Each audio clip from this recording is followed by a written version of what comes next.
ndazi kuri kuranyumva igihe wemeye ikinyoma ciwe buri kuraninahaza satani usuzuguza Imana. Haleluya. Rero uririmbe uvuge ngo Mana uko bisa kose uko bimeze kose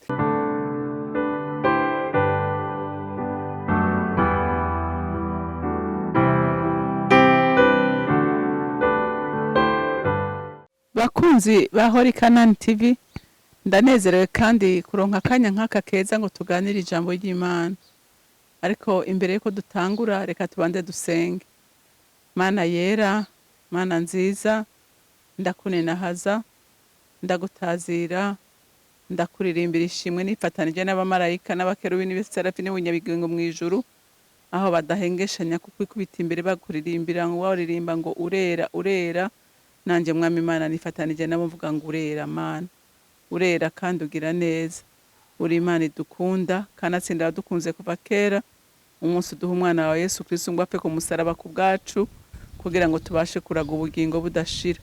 None muvyeyi mwiza, ndagukengurukiye ko n'uyu munsi udahengeshanya kutubwira ngo ndabakunda, ntimutinye, ndabapfumbase mu kiganza canje. Ushimwe kuri urwo rukundo n'ubwo buntu bugeretse ku bundi, hanyuma icubahiro cyose n'amashimwe yose aba yawe. Nkaba ndabisenze ndabyizeye ko byumvise mu izina rya Kristo Yesu. Amen, amen. Ndabandanya gutera intege abantu.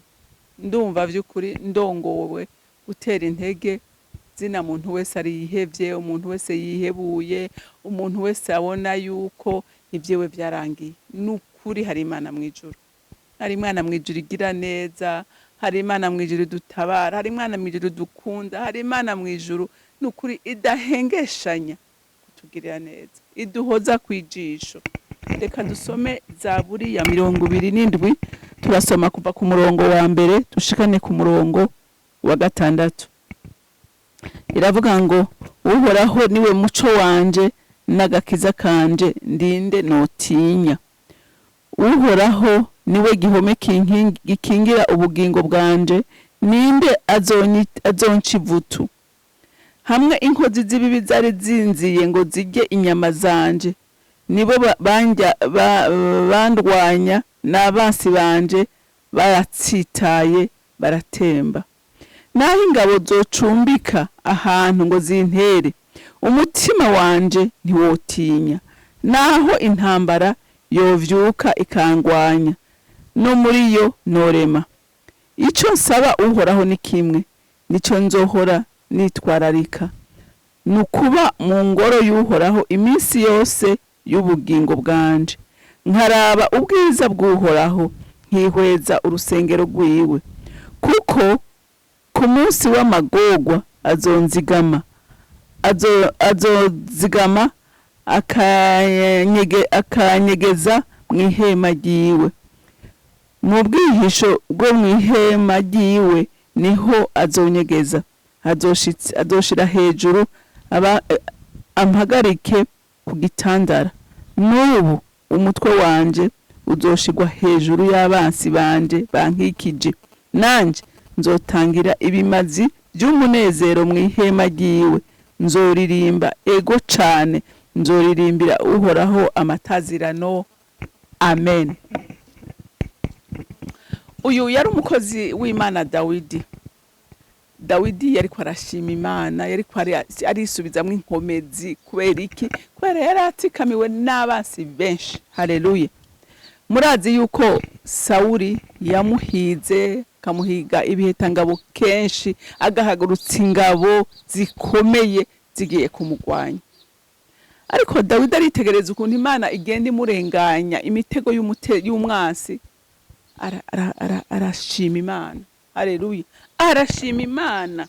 Ngaha mwumvise ngo Uhoraho niwe muco wanje n'agakiza kandi, ngo ninde notinya. Haleluya. Bantu b'Imana, umuntu yizigiye Uhoraho, nta kintu na kimwe gishobora kumuca intege, nta kintu na kimwe gishobora kumunyiganyiza. Haleluya. Kubera arazi neza ko ubugingo bwiwe ari umwami Imana bupfumbase mu kiganza ciwe. Haleluya. Haleluya. Nawe uyu munsi ushobora kuba ufise ibintu biguteye ubwoba, ushobora kuba ufise abansi nkuko nabivuze ku munsi weje, ko ushobora kuba waratawe, ugatabwa n'abavyeyi, ugatabwa n'inshuti, ugatabwa n'abagenzi. Umva, hinge nkubwire, unamuriye amaso yawe ku Mana. haleluya. Unamurira amaso yawe ku Mana. Jewe maze iminsi ndiko ndumviriza intahe z'abana b'Imana batawe bagatabwa n'abavyeyi babo, ku buryo umuntu akubwira ngo jewe ndumva ntashobora gusenga Imana ngo mvuge ngo data, kubera igikomere yatewe n'umuvyeyi. Ariko nagira nkubwire ngo naho bimeze uko, watawe n'umuvyeyi utamuzi cyangwa unamubona ashaka kuba amerewe neza womerewe nabi, umviriza, haleluya. Dufise data wa twese mwijuru dukunda. Dufise data wa twese mwijuru adatoranya ku butoni. Dufise data wa twese mwijuru ataraba nkuko abantu baraba, haleluya. Reka gucika intege, reka kwiheba, reka kwihebura, unamurira amaso yawe ku muremyi w'ijuru n'isi, haleluya. Utegeka byose, uganza bose, uri hejuru ya byose, haleluya. Unamurira amaso yawe, amen. Dawidi bimenya neza, nta na kimwe notinya jewe, kuko nzi neza ko Imana ivuze ngo urabaho urabaho, Imana ivuze ngo komera urakomera, Imana ivuze ngo urapfa urapfa, haleluya. Naho abavyeyi bo wagukunda gute, bo waguproteja gute, Imana yadesize kugutahanira gutahana, haleluya, haleluya. Ndagomba kubwira umuntu wese yihebye, umuntu wese ataga ibyizigiro, urumva uhindukirira Imana yawe, haleluya. Umviriza, ngo Uhoraho niwe gihome kinkingi gikingira ubugingo bwanje, ngo ninde azonca ivuto, ninde kuguca ivuto, ninde aziherezo ryawe, ninde azikazoza kawe, kuko kazoza kawe kazwe n'Imana. Uyu munsi ushobora kuba usuzuguritse, ariko ejo ukazoba ukomeye, haleluya. Reka rero kwiheba, amen. Reka gucika intege. Nukuri ndumva mu mutima wanje nkeneye kuremesha, kuvuga ijambo ryo kuremesha, haleluya. Dawidi aravuga ngo hamwe inkozi z'ibibi zari zinziye, umva, ngo zishaka kurya inyama ziwe, Imana yaramwimanye. Iyimanye Dawidi niyi kwimana nawe, iyarinze Dawidi niyi kurinda, haleluya. Ngo Imana we ntisinzira ntiwunyiza, ngo ihorira imaso ku murango no mwijoro, haleluya. Niyo yawe niyo gwanje, amen, haleluya. Niyo yawe niyo gwanje, ntutinye muntu w'Imana, amen.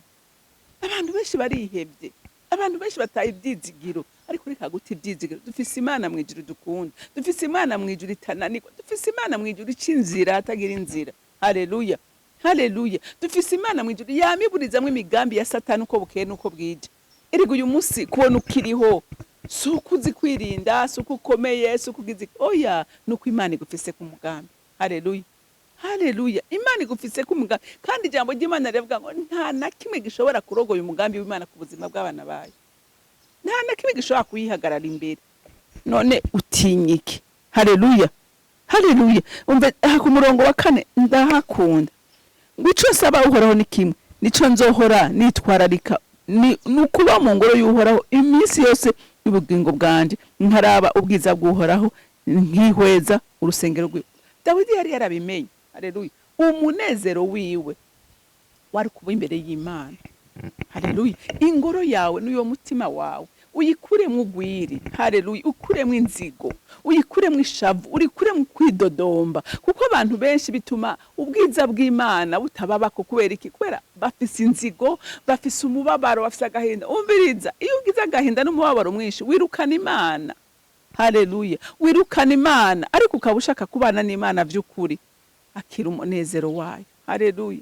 Akira, ririmba, tazira Imana, amen.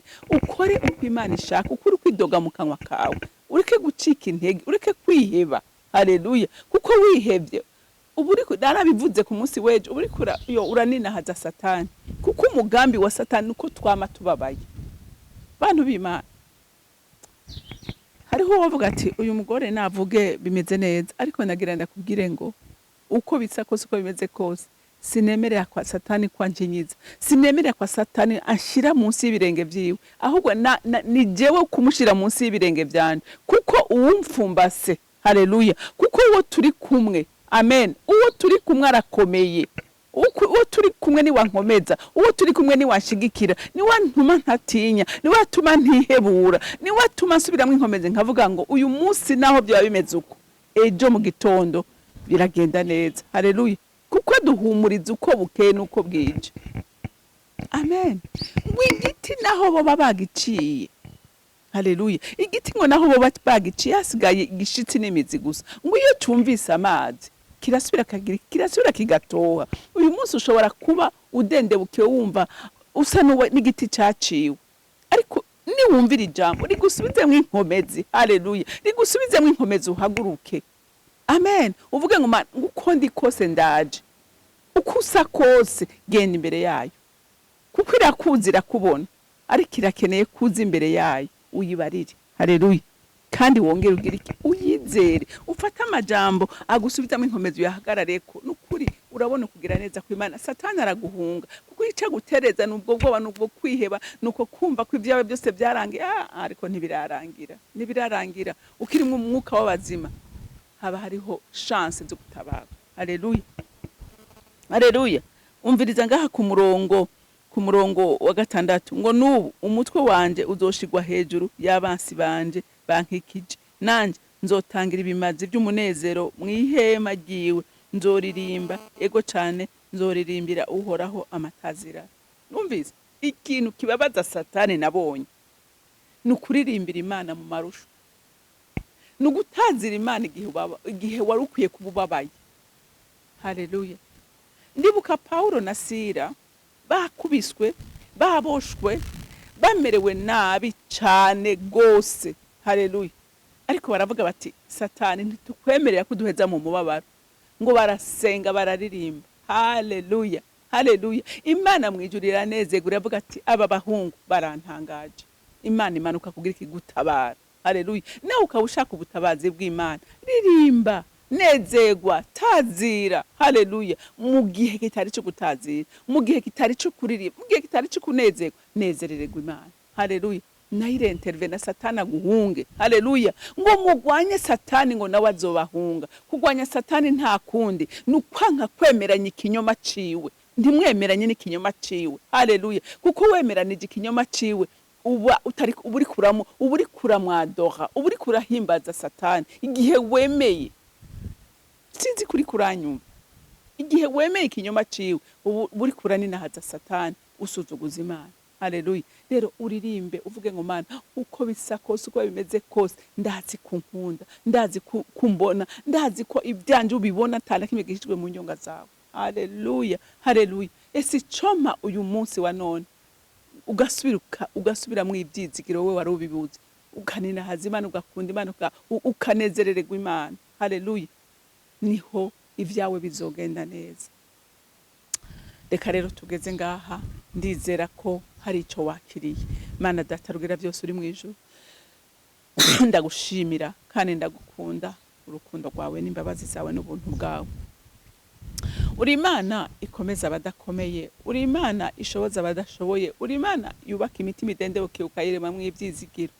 Reka ureme ibyizigiro bisha mu mitima y'abana bawe, senya guhoraho, ubakomereze mu buntu bwawe, kugira ngo umwansi ntabatware ngo abaherane, kuko umugambi wiwe twese turawuzi. Nta kindi cyamuzanye mu isi, yaje konona, yaje kwica, yaje kwiba, yaje kurimbura. Ariko himbazwa Kristo umukunzi wacu, ko yaje gutanga ubugingo kandi ukabutanga busagutse. Unyemerere rero inzuzi z'ubugingo zisubire zitembe muri abo bose bari bagadutse. Aho hose hari ubugaragwa, aho hose hari ukwiheba, hasubire gutemba ubugingo. Ndagushimiye kuvyumvise kandi kwemeye kubidukorera. Icubahiro cyose n'amashimwe yose aba yawe, nkaba ndabisenze ndabyizeye kuvyumvise mu izina rya Kristo Yesu. Amen, amen. Mwarahezagiwe, mugira umunsi mwiza.